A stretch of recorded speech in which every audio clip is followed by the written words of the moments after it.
बिस्मिल्लाहिर्रहमानिर्रहीम। अस्सलाम वालेकुम।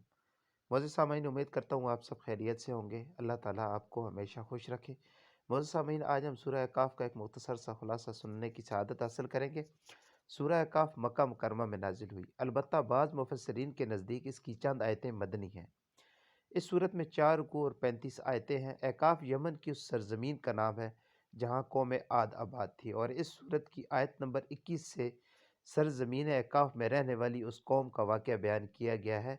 इस मुनासबत से इस सूरत का नाम सूरह एकाफ रखा गया है।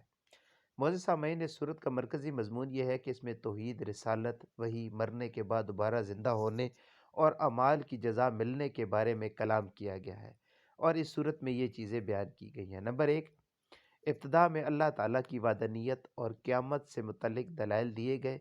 बुतों की पूजा करने वाले मुशरिकीन की मज़म्मत बयान की गई। कुरान मजीद और रसूल अकरम सल्लल्लाहु अलैहि वालैहि वसल्लम की रिसालत के बारे में कुफ़ार के शुबहात का जवाब दिया गया। नंबर 2, अल्लाह ताला की वादनीयत को मानने वाले, उसके दीन पर साबित कदम रहने वाले, वालदैन की अताअत करने वाले और उनके साथ भलाई करने वाले की जज़ा बयान की गई कि ये जन्नती हैं, और अल्लाह ताला के साथ कुफ़र करने वाले, वालदैन की नाफरमानी करने वाले, मरने के बाद दोबारा ज़िंदा किए जाने का इनकार करने वाले की सज़ा बयान की गई कि ये जहन्नमी हैं। नंबर 3, हज़रत हूद अलैहिस्सलाम और उनकी कौम आद का वाक़या बयान किया गया कि इस कौम के लोग अपनी ताकत और क़ुव्वत की वजह से सरकश हो गए और बुतों की पूजा करने पर कायम रहे, तो अल्लाह ताला ने आंधी के अज़ाब के ज़रिए उन्हें नेस्त व नाबूद कर दिया।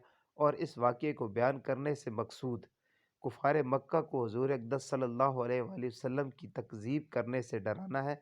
अगर वो इस अपनी हरदर्मी पर कायम रहे तो उनका अंजाम भी कौम आद जैसा हो सकता है।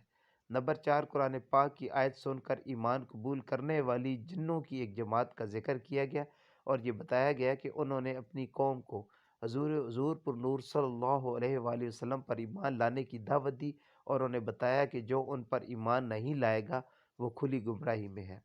नंबर 5, इस सूरत के आखिर में मुर्दों को दोबारा ज़िंदा करने पर अल्लाह ताला की कुदरत की दलील दी गई, और ये बताया गया कि कुफ़ार बहर सूरत जहन्नम का अज़ाब पाएंगे, और अल्लाह ताला ने अपने हबीब सल्लल्लाहु अलैहि वसल्लम को तलकीन की कि ए हबीब सल्लल्लाहु अलैहि वसल्लम, सब्र करो जैसे हिम्मत वाले रसूलों ने सब्र किया, और उन काफरों के लिए अज़ाब तलब करने में जल्दी न करो।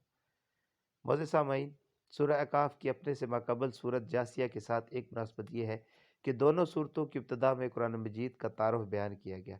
दूसरी मुनासबत यह है कि सूरह जासिया के आखिर में शिर्क करने पर मुशरिकीन की सरज़निश की गई। सूरह अकाफ की इब्तिदा में भी शिर्क करने पर उनकी सरज़निश की गई। अल्लाह ताला हमें कुरान करीम को पढ़ने, उसको समझने और उस पर अमल करने की तौफ़ीक अता फ़रमाए। आज की वीडियो अगर आपको पसंद आई है तो उसको लाइक करें और दूसरों के साथ शेयर करें, और ऐसी वीडियोस के लिए हमारे चैनल को सब्सक्राइब करें। मिलते हैं नेक्स्ट वीडियो में, तब तक के लिए अपना और अपने इर्द गिर्द के लोगों का बहुत सारा ख्याल रखें। अल्लाह हाफ़िज़।